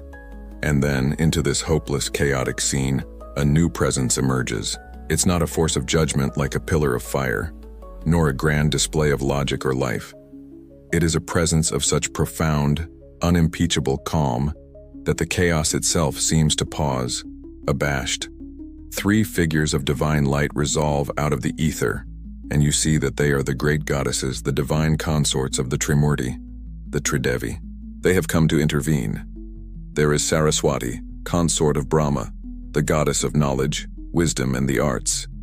She holds her veena, and her gaze is clear, intelligent, and deeply disappointed. Beside her is Lakshmi, consort of Vishnu, the goddess of prosperity, grace, and abundance. Lotuses seem to bloom in the void at her feet, and her expression is one of gentle sorrow for the state of the universe. And finally, there is Parvati, consort of Shiva, the great mother goddess who is both the gentle nurturer and, in her other forms, the most ferocious of warriors. Today, she appears as the embodiment of serene, unshakable power, her calm a perfect counterpoint to her husband's destructive rage. They stand together a united front, looking at the mess their husbands have made of reality, with an expression that anyone who has ever come home to find a small gathering has gotten wildly out of hand will recognize instantly. Before a single word is spoken, they act. The male gods' conflict has been having a cosmic nocebo effect on reality. Their negative, ego-driven state has been making the universe sick. The goddesses are here to administer the antidote. Saraswati raises her veena and plays a single perfect chord. The music washes through the cosmos, and the jarring celestial static that was blocking prayers dissolves. The frayed laws of physics begin to knit themselves back together. Then Lakshmi raises her hand in a gesture of blessing.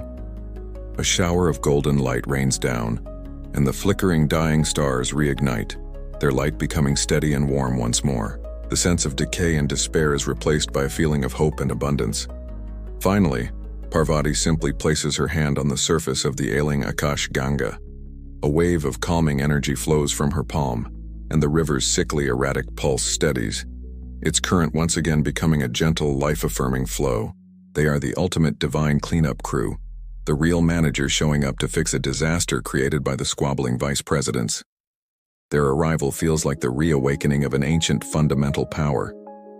Many historians believe, based on archaeological finds like terracotta figurines from the Indus Valley civilization, that the worship of a mother goddess predates the male-dominated pantheon of the early Vedic scriptures. The intervention of the Tridevi feels like this primordial feminine energy rising up to restore balance. Anthropologists have long debated the shift from theorized matriarchal prehistoric societies to the patriarchal structures of recorded history. In this moment, you are watching the failure of a divine patriarchy so complete that it has necessitated the return of matriarchal wisdom. The Trimurti, the 3 most powerful male beings in existence, can only watch in stunned silence. Their epic, universe-threatening conflict, which seemed so important and all-consuming just moments before, now looks like a petty, destructive squabble between children. The goddesses have not raised their voices, they have not made a single claim, but by effortlessly restoring the order their husbands shattered, they have completely taken control of the situation. The chaos has ceased. The universe is stable once more. And now, and only now, are they ready to address the root of the problem. With the cosmos stabilized and the 3 most powerful male gods standing in chastened silence, Saraswati glides forward. Her movement is as graceful as the music from her veena. She turns her wise, calm eyes upon her consort Brahma. "My lord," she begins, her voice not accusatory but with the gentle clarity of a perfect truth. "You claim ownership because you are the creator. But does a musician own the silence between the notes? Does a teacher own the wisdom that blooms in a student's mind? Creation is an act of release, not of possession." She is, in the kindest way possible, pointing out his folly.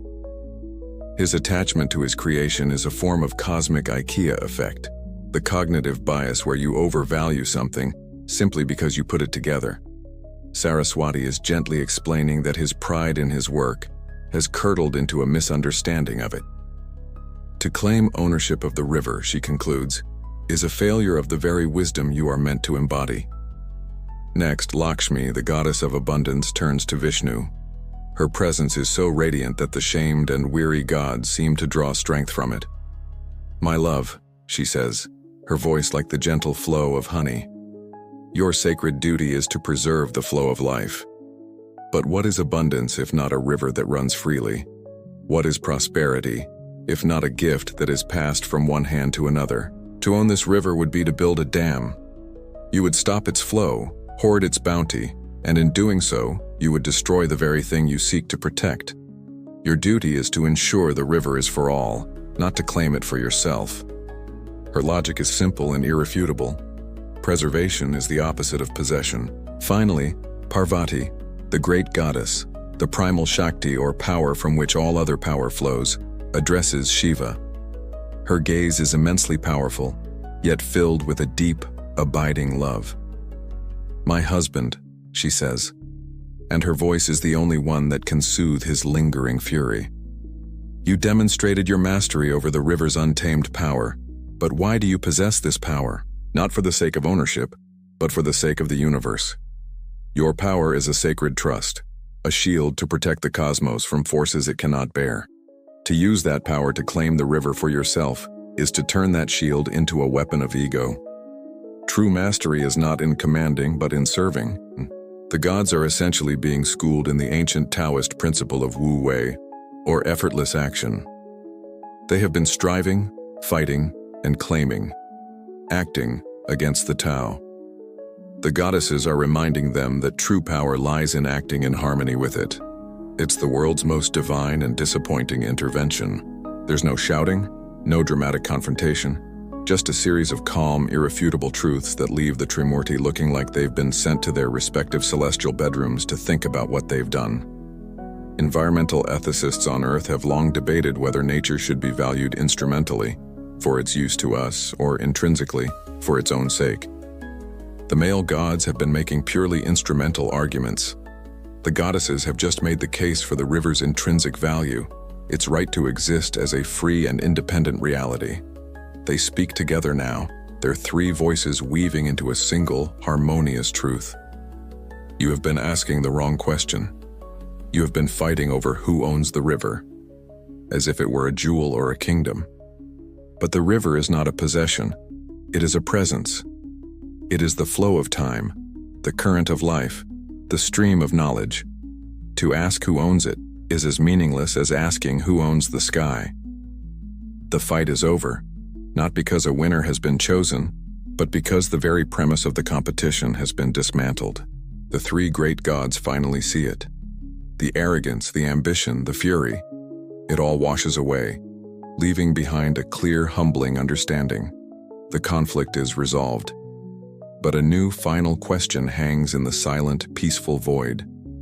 If the gods are not its master, then what is the river's true nature? In the profound, humbling silence that follows the goddess's words, a new sound begins to emerge. It is not the voice of a god or a sage. It is the gentle, musical hum of the Akash Ganga itself, the sound you first heard when this journey began. But now, it is changing. The hum deepens, rises in pitch, and a billion points of starlight within the river seem to brighten in unison. The separate notes of individual stars and swirling nebulae are coalescing into a single, harmonious chord. The subject of this entire epic conflict is, it seems, about to speak for itself. It's like that quiet person in a long, chaotic meeting who has had the answer the entire time, but was just waiting for everyone else to stop shouting. A voice fills the cosmos. It is neither male nor female, old nor young. It is a voice that sounds like flowing water and grinding galaxies, like a newborn's first cry and a dying star's last sigh. It emanates from every single drop of light in the river at once, speaking not just to the gods' ears but directly to their consciousness.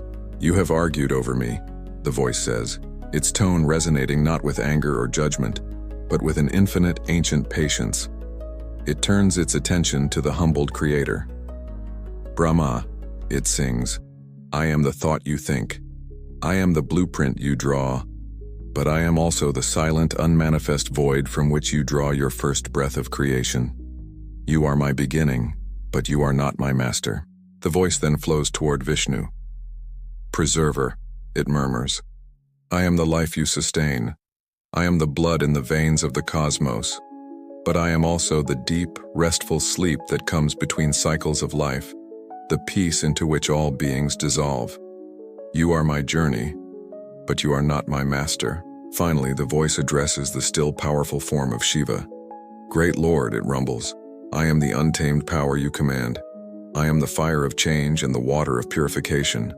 But I am also the perfect motionless stillness that power seeks as its final harbor. You are my strength, but you are not my master." The river is essentially giving the most beautiful and profound "it's not me, it's you" speech in cosmic history, letting all three of them down with a gentleness that heals their wounded pride.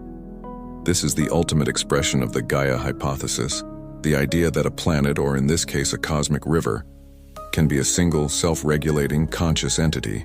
The Akash Ganga is revealing itself to be sentient. In your world, the legal concept of corporate personhood grants a corporation the status of a legal person.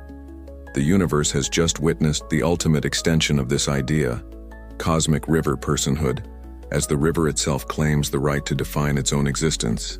"My nature is to flow," the river concludes, its voice now washing over the entire assembly. "I am a process, not a prize. I am a path, not a place. To own me would be to stop my current. To possess me would be to end my very being. Therefore I belong to no one so that I may be a gift to everyone. I am a servant to all life and a master to none." The gods' entire conflict was based on a failure of language. Philosophers have long debated the Sapir-Whorf hypothesis, the idea that the language you use shapes how you see the world. The gods were trapped by the language of power, of possession, of ownership. They couldn't understand the river's true nature because they didn't have a word for it. The river has just given them one. In the face of this simple, profound truth, all the gods, from the mighty Trimurti to the lowest celestial attendant, bow their heads. It is not a gesture of worship, but of understanding, of acceptance. The war is over. The universe is now filled with a quiet, joyful peace. As the last echoes of the river's voice fade back into a gentle, harmonious hum, the assembled gods slowly raise their heads. You watch the three great lords, Brahma, Vishnu, and Shiva. The conflict, which had twisted their very beings into knots of pride, ambition, and fury, has completely drained away. In its place is a profound and shared humility. They look at one another, and for the first time in a very long time, they are not rivals. There are no words of apology, no grand gestures of reconciliation. None are needed. A silent understanding passes between them. A truce born not of negotiation, but of a shared, humbling education. This was, without a doubt, the universe's most overdue and unnecessarily dramatic team-building exercise. Each of them now understands their true relationship with the river and with each other. Brahma, his shame washed clean by the river's wisdom, no longer sees himself as the river's owner, but as the humble steward of its source. His role is to be the conduit through which the unmanifest becomes manifest, to carefully cup his hands and allow the waters of creation to flow into existence. It is a sacred duty, not a property right. Vishnu, his weariness replaced by a renewed sense of purpose, now understands his role is not as the river's proprietor, but as the guardian of its journey. His duty is to ensure the banks of reality are strong, to remove obstacles, and to guide the life-giving waters to every corner of creation that thirsts for them. And Shiva, his righteous anger cooled into a deep, quiet strength, sees his mastery not as a claim, but as a responsibility. He is the gatekeeper of the river's awesome power, the one who bears its weight so that others may know its grace. Their relationship, which was shattered by their conflict, has now been repaired. It's like the Japanese art of kintsugi, where broken pottery is mended with gold. The cracks are not hidden, they are highlighted.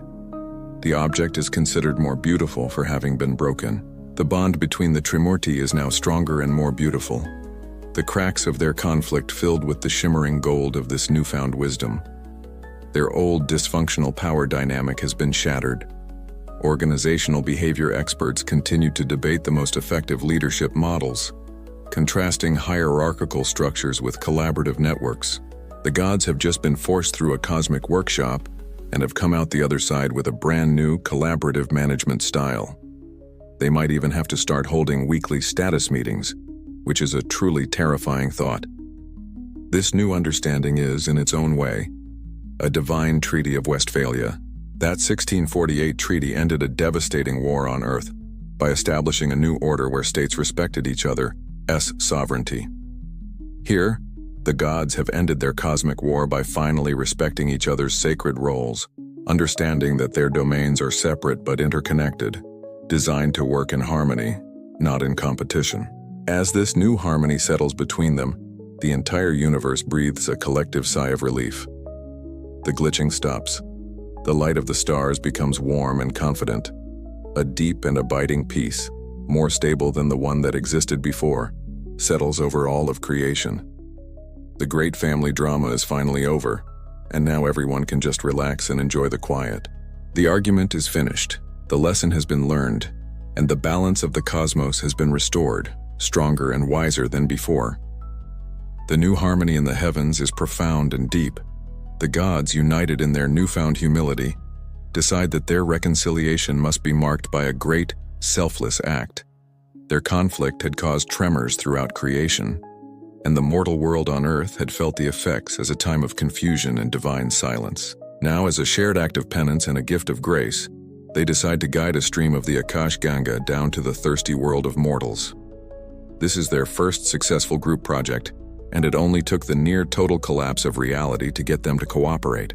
This divine change of heart is reminiscent of the great Mauryan Emperor Ashoka, who, after witnessing the horrific bloodshed of his conquest of Kalinga in the 3rd century BCE, renounced violence and dedicated the rest of his reign to peace and public welfare. The gods, after their own great war of egos, are now ready for a public work of cosmic proportions. The process is a perfect demonstration of their new collaborative spirit.